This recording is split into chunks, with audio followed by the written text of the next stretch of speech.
ഒരു വെള്ളിയാഴ്ച രാത്രി ഉറങ്ങാൻ പോകുന്നതിന് മുമ്പായിട്ട് അഭിലാഷ് ഫോൺ വിളിച്ച് പറയുകയാണ്, നാളെ ഒരു സ്ഥലം വരെ പോയാലോ, രാജീവൻ പോകുന്നുണ്ട്, നമുക്കും കൂടെ പോകാം, ലൊക്കേഷൻ നാളെ രാവിലെ ഷെയർ ചെയ്യാമെന്ന്. അങ്ങനെയാണ് ഈ ഒരു യാത്രയുടെ തുടക്കം. എങ്ങോട്ടാണ് പോകുന്നത് എന്ന് ലൊക്കേഷൻ കിട്ടിയപ്പോൾ മനസ്സിലായെങ്കിലും എന്താണ് കാണാൻ പോകുന്നതിനെ കുറിച്ച് ഒരു ധാരണയുണ്ടായിരുന്നില്ല. രാവിലെ എഴുന്നേറ്റ് എന്താണ് കാണാൻ പോകുന്നതെന്ന് ഒരു നിശ്ചയമില്ലാതെ ഇറങ്ങിത്തിരിക്കുന്ന യാത്രയുടെ ഒരു ത്രില്ല് അത് വേറെയാണെന്ന് ഈ ഒരു യാത്ര കഴിഞ്ഞതോടുകൂടിയാണ് മനസ്സിലായത്. സാധാരണ നമ്മൾ ഒരു യാത്ര പോകുമ്പോൾ ഗൂഗിളിൽ ഒക്കെ തിരഞ്ഞ് ഫോട്ടോസും വീഡിയോസും ഒക്കെ കണ്ട് കാണാൻ പോകുന്ന സ്ഥലത്തിനെ കുറിച്ച് നമ്മുടെ മനസ്സിൽ ഒരു വ്യക്തമായ ഒരു ധാരണ, ഐഡിയ ഒക്കെ ഉണ്ടാക്കിയിട്ടാണല്ലോ പോകുന്നത്. പക്ഷേ അങ്ങനെ പോവുകയാണെങ്കിൽ അതിൻ്റെ ആ ഒരു ത്രില്ല് നഷ്ടപ്പെടും എന്നാണ് എനിക്ക് ഈ യാത്രയോട് കൂടിയിട്ട് മനസ്സിലായത്. അയർലൻഡിൽ നിന്ന് നോർത്തേൺ അയർലൻഡിലേക്കാണ് യാത്ര. അയർലൻഡ് ഒരു ദ്വീപാണല്ലോ. അതിൻ്റെ ഈ നോർത്തേൺ അയർലൻഡ് എന്ന് പറയുന്ന ഭാഗം അത് യുണൈറ്റഡ് കിങ്ഡത്തിൻ്റെ നിയന്ത്രണത്തിലാണ്. അപ്പോൾ അവിടേക്കാണ് ഞങ്ങൾ പോയിക്കൊണ്ടിരിക്കുന്നത്. തത്വത്തിൽ നോർത്തേൺ അയർലൻഡും രണ്ട് രാജ്യങ്ങളാണെങ്കിലും ബോർഡറിൽ പ്രത്യേകിച്ചൊരു ചെക്കിങ്ങോ പാസ്പോർട്ട് കൺട്രോളോ ഒന്നുമില്ല. നമുക്ക് കാർ ഓടിച്ച് നേരെ അങ്ങോട്ട് പോകാം. ഒരു വ്യത്യാസം എന്ന് പറയുന്നത് ഗൂഗിൾ മാപ്പിൽ യുണൈറ്റഡ് കിങ്ഡം എന്ന് വരും, കിലോമീറ്റർ എന്നുള്ളത് മാറി മൈലാകും എന്നുള്ളതാണ്. അല്ലാതെ വേറെ ഒരു വ്യത്യാസം നമുക്ക് അവിടെ അനുഭവപ്പെടില്ല എന്നുള്ളതാണ്. മാർബിൾ ആർച്ച് കേവാണ് കാണാൻ പോകുന്ന സ്ഥലം.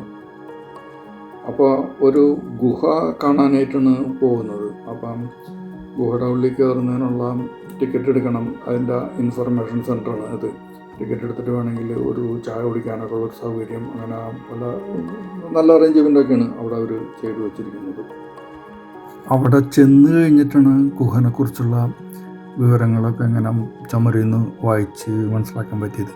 അതായത് 11 കിലോമീറ്റർ നീളം, 90 മീറ്ററോളം ഏറ്റവും താഴ്ചയുള്ള ഭാഗത്ത് ആഴം, 60 മീറ്റർ താഴ്ത്തു പോയാലാണ് അതിൻ്റെ എൻട്രൻസ്. അങ്ങനെ ഞങ്ങൾ അവിടുന്ന് ടിക്കറ്റൊക്കെ എടുത്ത് പുറത്തിറങ്ങി. ഇതൊരു ഗൈഡഡ് ടൂറാണ്. അപ്പം ടിക്കറ്റ് എടുത്തതിന് ശേഷം 1 മണിക്കൂറോളം സമയം ഉണ്ടായിരുന്നുകൊണ്ട് ഞങ്ങളങ്ങനെ ഭക്ഷണമൊക്കെ കഴിച്ച് ഇരുന്നപ്പോഴേക്കും സമയമായി. അപ്പോഴേക്കും ഗൈഡ് വന്ന് എല്ലാവരും റെഡിയായിക്കോ, നമുക്ക് ഗുഹയുടെ ഉള്ളിലേക്ക് പോകാമെന്ന് പറഞ്ഞു. ഈ ഗുഹയിലേക്ക് പോകുന്ന വഴി ഒരു നടപ്പാതയാണ്. കാടിൻ്റെ ഉള്ളൊരു ചെറിയ നടപ്പാത. അതിങ്ങനെ താഴത്തോട്ട് ഇറങ്ങി ഇങ്ങനെ പോയിക്കൊണ്ടിരിക്കുകയാണ്. ഇടയ്ക്ക് സ്റ്റെപ്പുകളൊക്കെ ഉണ്ട്. അപ്പോൾ ഓരോ സ്ഥലത്തെത്തുമ്പോഴും ആ ഗുഹ എങ്ങനെ കണ്ടുപിടിച്ചു, എങ്ങനെ ആരാണ് ആദ്യം അവിടെ പോയത്, അങ്ങനെയുള്ള കാര്യങ്ങളൊക്കെ ഗൈഡ് എല്ലായിടത്തും ചെയ്യുന്ന പോലെ അവരും ഇങ്ങനെ അതിനെക്കുറിച്ച് എക്സ്പ്ലെയിൻ ചെയ്യുന്നുണ്ട്.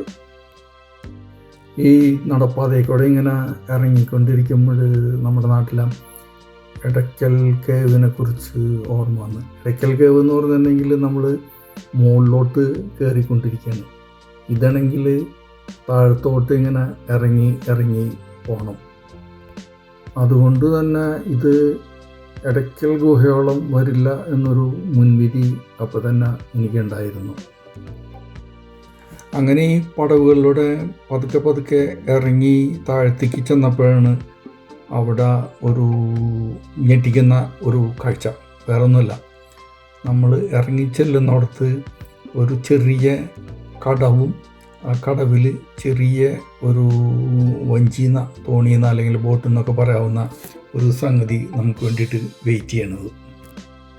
എടയ്ക്കൽ ഗുഹ പോലെ ഒന്ന് പ്രതീക്ഷിച്ച് ചെന്നിടത്താണ് ഇങ്ങനെ തോണിയിലൂടെ, അല്ലെങ്കിൽ ഗുഹയുടെ ഉള്ളിൽ വെള്ളത്തിലൂടെ തോണിയിൽ യാത്ര.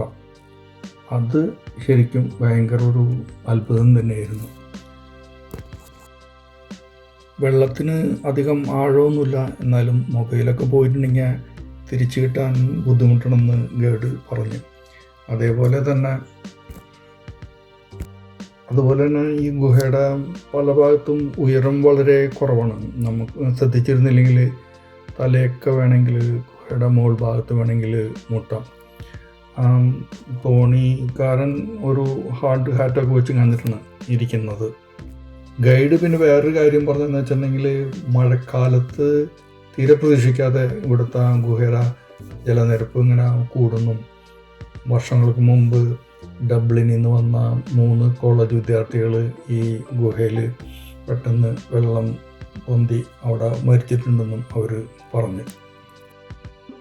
അങ്ങനെ വെള്ളത്തിൽ കൂടെ ഒരു 10 മിനിറ്റ് യാത്ര ചെയ്ത് അടുത്ത കടവെത്തി ഞങ്ങളവിടെ ഇറങ്ങി. അവിടെ ഇറങ്ങി നടന്ന് തുടങ്ങിയപ്പോഴാണ് നമുക്ക് ഒരു കാര്യം മനസ്സിലാവുന്നത്. നമ്മൾ എത്തിപ്പെട്ട സ്ഥലം, ഈ ഗുഹ അത്ര നിസ്സാരമൊന്നുമല്ല, അതൊരു സംഭവം തന്നെയാണ്. വേറെ ഒന്നല്ല, അവിടെ 3 അരുവികൾ വന്നു കഴിഞ്ഞിട്ട് സംഗമിച്ച് കഴിഞ്ഞിട്ട് അത് ഒറ്റ നദിയായിട്ട് പുറത്തോട്ട് ഒഴുകുകയാണ്. അതാണ് ഈ ഗുഹയുടെ ഏറ്റവും വലിയ പ്രത്യേകത. അത് നമുക്ക് അവിടെ ചെന്ന് അതിൻ്റെ ഉള്ളിൽ കൂടെ നടന്നു കഴിഞ്ഞ് ആ ഗൈഡ് ഒരു സ്ഥലത്തെത്തിയപ്പോൾ പറയുകയാണ്, ഇവിടെയാണ് ആ 3 നദികളും വന്നു കഴിഞ്ഞിട്ട് സംഗമിക്കുമെന്ന് പറഞ്ഞപ്പോഴാണ് ഇപ്പോൾ ഈ സ്ഥലത്തിന് ഇങ്ങനെയൊരു പ്രത്യേകത ഉണ്ടായിരുന്നല്ലേ എന്ന് നമുക്ക് മനസ്സിലാവുന്നത്. ഈ ഗുഹകൾ ചുണ്ണാമ്പ് പാറകൾ അല്ലെങ്കിൽ ലൈംസ്റ്റോണിൽ നിന്ന് രൂപം പ്രാപിച്ചിട്ട് ഉള്ളതാണ്. അതായത് 3 നദികൾ പെട്ടെന്ന് ഭൂമിക്കടിയിലേക്ക് അപ്രത്യക്ഷമായിട്ട് ഈ സ്ഥലത്ത് വന്ന് സംഗമിച്ച് ക്ലാഡ എന്ന് പറയുന്ന ഒരു നദിയായിട്ട് പുറത്തേക്ക് ഒഴുകണം. അങ്ങനെ കണ്ടിന്യൂസ് ആയിട്ട് 5-6 ലക്ഷം വർഷങ്ങൾ വെള്ളം ഒഴുകി ആ മണ്ണൊലിപ്പ്, ഭൂമിയുടെ അടിയിലുള്ള ആ മണ്ണൊലിപ്പ് കൊണ്ടാണ് ഈ ഒരു ഇത്രയും വലിയൊരു ഗുഹ ഇവിടെ ഉണ്ടായതെന്ന് പറയുന്നത്. ഈ ഗുഹയുടെ ഉള്ളിൽ എല്ലാ സ്ഥലത്തും നമുക്ക് കാൽസൈറ്റ് ഫോർമേഷൻസ് കാണാൻ പറ്റും. അതായത് പല രൂപത്തിലും ഭാവത്തിലും ഗുഹയുടെ മുകളിൽ നിന്ന് താഴത്തേക്ക് തൂങ്ങിക്കിടക്കുന്നത്, അടിയിൽ നിന്ന് പാത്രം പോലെ ഇരിക്കുന്ന പല ഷേപ്പിലുള്ള കാൽസൈറ്റ് ഫോർമേഷൻസ്. ഈ കാൽസൈറ്റ് ഫോർമേഷൻ്റെ ഏറ്റവും വലിയ പ്രത്യേകത എന്ന് വെച്ചിട്ടുണ്ടെങ്കിൽ 1000 വർഷങ്ങൾ കൊണ്ട് 1 സെൻറ്റിമീറ്ററാണ് ഈ കാൽസൈറ്റ് ഫോർമേഷൻസിൻ്റെ വളർച്ച. അതായത് 500 വർഷം കൊണ്ട് 5 മില്ലി വളർച്ച. നമ്മുടെ ഒരു മനുഷ്യ ആയുസ് കൊണ്ട് നമുക്ക് ചിലപ്പോൾ അതിൻ്റെ വളർച്ച കാണാൻ പറ്റിയെന്ന് വരില്ല. നമ്മൾ ഉള്ളിൽ കാണുന്ന ഓരോ കാൽസൈറ്റ് ഫോർമേഷനും വർഷങ്ങളുടെ, നമുക്ക് ചിന്തിക്കാൻ പറ്റാത്ത ലക്ഷങ്ങളുടെ പഴക്കമുണ്ടെന്നുള്ളതാണ് അതിൻ്റെ പ്രത്യേകത. ഇതൊക്കെ ഗുഹയുടെ പുറത്ത് വന്നതിന് ശേഷം മനസ്സിലാക്കിയ പല കാര്യങ്ങളാണ്. ഒരു സ്ഥലത്തെത്തിയപ്പോൾ ഗുഹയുടെ മുകളിൽ കാണുന്ന അതേപോലെ തന്നെ ഗുഹയുടെ അടിയിലേക്കും. അപ്പോഴാണ് ഗൈഡ് പറഞ്ഞത്, അത് വെള്ളത്തിൻ്റെ അടിയിൽ ഒന്നുമില്ല, വെള്ളം മാത്രമേ ഉള്ളൂ, പക്ഷെ അതിൻ്റെ മുകളിലത്തെ അതിൻ്റെ പ്രതിബിംബമാണെന്ന്. അതാണ് നമ്മൾ ശരിക്കും അങ്ങോട്ട് അത്ഭുതപ്പെടുത്തുന്ന ഒരു കാഴ്ച. നമ്മൾ നമ്മുടെ ജീവിതത്തിൽ പല യാത്രകൾ ചെയ്തിട്ടുണ്ടാകും, പല കാഴ്ചകൾ കണ്ടിട്ടുണ്ടാകും. പക്ഷെ നമ്മൾ ഇപ്പോൾ ഒന്ന് ആലോചിച്ച് നോക്കുകയാണെങ്കിൽ കണ്ട കാഴ്ചകളുടെയോ അല്ലെങ്കിൽ യാത്രകളുടെയോ ഒരു വ്യക്തമായിട്ടുള്ളൊരു ചിത്രം മനസ്സിൽ തെളിയില്ല.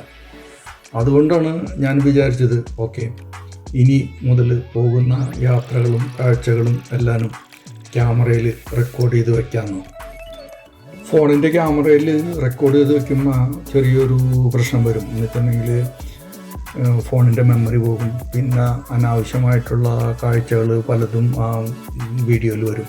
അപ്പോൾ അതുകൊണ്ട് അതെല്ലാം ഒന്ന് എഡിറ്റ് ചെയ്ത് കഴിഞ്ഞിട്ട് ഒന്ന് യൂട്യൂബിൽ അപ്ലോഡ് ചെയ്തിടുകയാണെങ്കിൽ നമുക്ക് എന്തെങ്കിലും ഒക്കെ എന്താണ് കണ്ടതെന്ന് വ്യക്തമായിട്ട് കാണുന്നുണ്ടെങ്കിൽ കാണാമല്ലോ എന്ന് കരുതി അതൊരു വീഡിയോ ആക്കിയിട്ട് യൂട്യൂബിൽ അപ്ലോഡ് ചെയ്യാൻ തീരുമാനിച്ചു.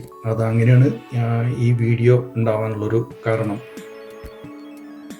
ഗുഹയ്ക്ക് 11.5 കിലോമീറ്റർ നീളമുണ്ടെങ്കിലും നമ്മൾ ഏകദേശം 1.5 കിലോമീറ്റർ അതിൻ്റെ ഉള്ളിൽ കൂടെ നടക്കുന്നുള്ളൂ. അതുപോലെ തന്നെ ഒരു 2 മണിക്കൂറിൽ താഴെയുള്ള ഒരു ട്രിപ്പ്. അപ്പോൾ ഗുഹയുടെ അവസാനം എന്ന് പറയാൻ പറ്റില്ല, ഒരു സ്ഥലത്തെത്തുമ്പോൾ നമ്മൾ മുകളിലേക്ക് പിന്നെ പടവുകൾ ഉണ്ടാക്കിയിട്ടുണ്ട്. അതിന് പടവുകൾക്ക് 230 സ്റ്റെപ്പ് ഉണ്ടെന്നാണ് പറയുന്നത്. അപ്പോൾ അതിൻ്റെ ഇടയിലായിട്ട് ഇനിയിപ്പം നടന്ന് കയറി ക്ഷീണിക്കുകയാണെങ്കിൽ ഇരുന്ന് വിശ്രമിക്കാനുള്ള സ്ഥലമൊക്കെ അവർ ഒരുക്കിയിട്ടുണ്ട്. ഏതായാലും ഒരു മറക്കാനാവാത്ത ഒരു അനുഭവം. ഗുഹയുടെ പുറത്തിറങ്ങി നോക്കിയിട്ടുണ്ടെങ്കിൽ ഇതിൻ്റെ അടിയിൽ ഇത്രയും വലിയ ഗുഹയുണ്ടെന്ന് തോന്നിയില്ല. എനിക്കപ്പോൾ തോന്നി ചിലപ്പോൾ നമ്മുടെ വീടിൻ്റെ അടിയിൽ കൂടെയൊക്കെ ഇതേപോലുള്ള ഗുഹകളൊക്കെ ഉണ്ടാകും. ഭൂമി എന്ന് പറയുന്നത് അത്ഭുതങ്ങളുടെ ഒരു കലവറയാണല്ലോ. ചിലപ്പോൾ നമ്മുടെ വീടിൻ്റെ അടിയിൽ കൂടെ ഇതിനേക്കാളും വലിയൊരു രംഗം ഉണ്ടാകാനുള്ള സാധ്യത നമുക്ക് തള്ളിക്കളയാൻ പറ്റില്ല. ഏതായാലും കണ്ട കാഴ്ചകൾ അതിമനോഹരം. ഇനി കാണാൻ പോകുന്ന കാഴ്ചകൾ അതിലും മനോഹരമായിരിക്കും എന്നുള്ള ശുഭാപ്തി വിശ്വാസം.